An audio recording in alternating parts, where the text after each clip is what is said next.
Hi everyone, it's Wednesday, it's our third writing video, and today we are going to be working on the problem of our story. We've already done the characters, we've already done the setting, and now comes the problem, which is usually the best part of the story. It's really where, if you're watching a movie, it gets really exciting.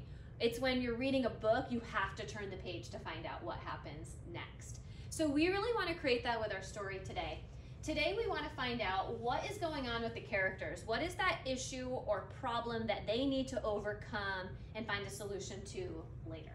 So you already know that Santa Claus and Sprinkles the Elf are the characters in the story. I want to read to you what my problem is, and then Mrs. Grant is going to do some brainstorming with us for maybe some other ideas. Sprinkles enjoys visiting kids each day. He also gets jealous that the other elves get to stay and make toys. Sprinkles really wants to do both.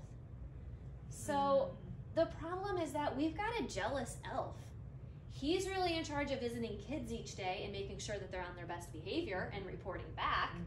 But then he gets to see the other elves making toys, and he really wants to do that. Yeah. So that it's is hard. A problem. He wants to be able to do both things. Yeah, I get it. I get it too. Yeah. Sometimes I want to go to work and stay home at the same time. Yes. But here I am.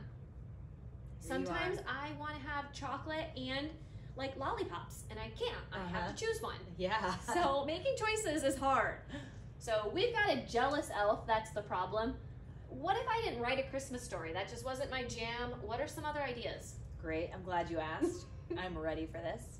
So we're continuing with the same brainstorming list that we talked about, and Miss Marquardt noticed that each one of these items, the problem is already listed here. So if you chose the first one, Dinosaurs Lost in the Future, their problem is that they got lost in the future and they need to try to make it back to prehistoric times.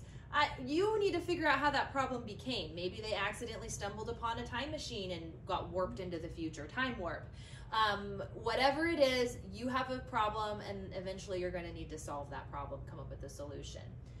If it's pirates who want to be good, their problem is everybody looks at them and thinks they're bad guys. So their problem they need to overcome is how can they convince people that they're good.